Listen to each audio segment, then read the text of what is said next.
Good morning, welcome to Breakfast with Naga Munchetty and Charlie State. Our headlines today. Good morning, it is Thursday the 18th of June. Our top story is that the First Minister of Scotland, Nicola Sturgeon, is expected to announce a further easing of the country's lockdown rules later today. Scotland has been the slowest nation in the UK to ease restrictions. It's likely a date will be set for when shops selling non-essential goods can reopen and will mean the country formally moves into the second phase of its four-phase route map out of lockdown. Sean Dilley has the details. Where do you begin, I suppose? So much to talk about between these two gentlemen. And Oxford University College has voted to remove a statue of the Victorian imperialist Cecil Rhodes following mounting pressure from campaigners. The move comes as the debate over figures commemorating controversial individuals linked to colonialism and the slave trade continues in the wake of Black Lives Matter protests. Will Batchelor has more. The pub chain Green King and the insurance company Lloyd's of London have apologised for past links to the slave trade. Coach and ferry companies have announced the extra measures that they're going to take to ensure passenger safety for when travel restrictions are eased. The UK's largest coach operator, National Express, is preparing to restart services on its network of intercity routes from the 1st of July. The Independent's travel... Just a quick look at some of the front pages.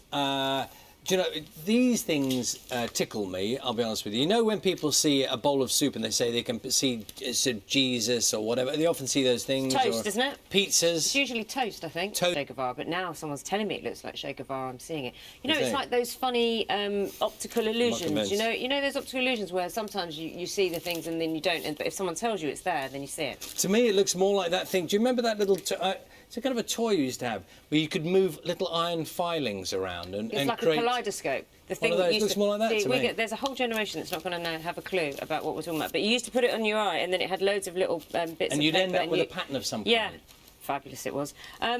This just is a nice picture, really. Eric and Emma... Well, it's a squirrel picture anyway.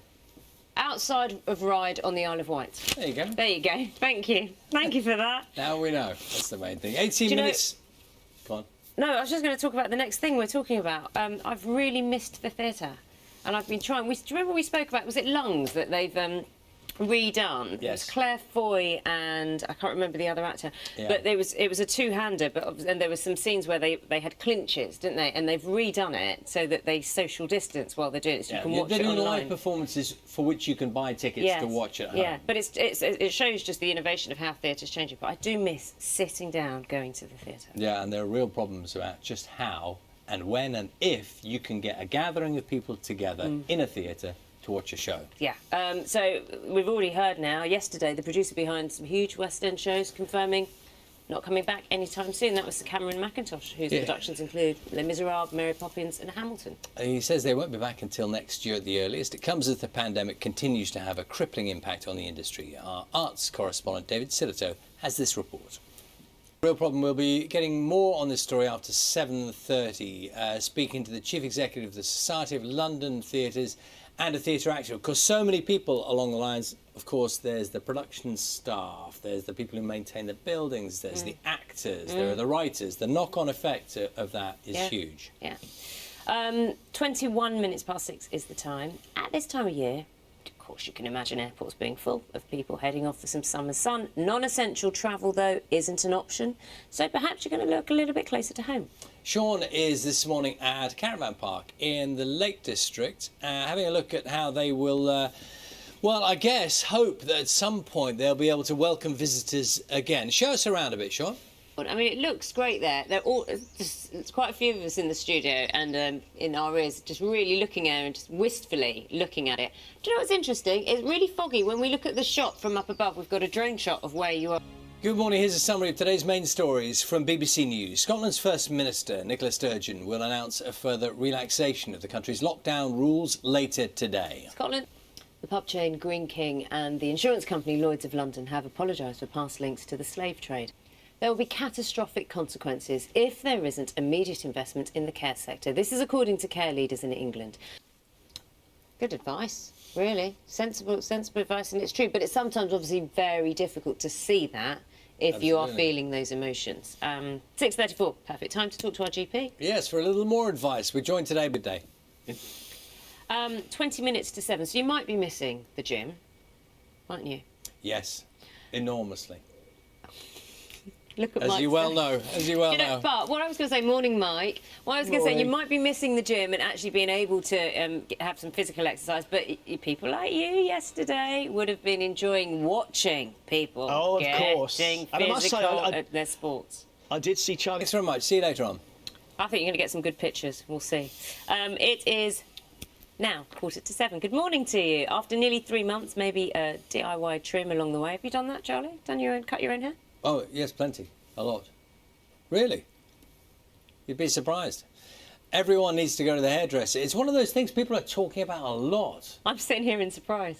Well, everybody's doing it, right? Everybody's doing it. I cut my own. Salon owners want clarity. That's what we were seeing Sean in Caravan Park earlier. All businesses want some clarity about when they can open and how they can open safely. Well, Jane McCubbin has been to Liverpool to find out about the challenges one salon there is facing. So we can go back to the Chief Executive of the National Hair and Beauty Federation, Hilary Hall. I mean, Hilary, you'd have seen that, hopefully, and you definitely have got the gist of how people feel. Many are really keen to get back. We were talking about the practicalities, weren't we, of being in the hairdresser. You were talking about, have to keep the appointment because they're precious now, because in terms of reduced profits for hairdressers. Simple things as well, like, hair dye appointments. They take a really long time. Are they as profitable? Will there be as many, or will they be gearing more for quick cuts? 6:57, that means it's time for us to catch up with Matt. Look at the weather for Thursday and the few days ahead. How are you, Matt? I'm checking out your hair. Yes, it is.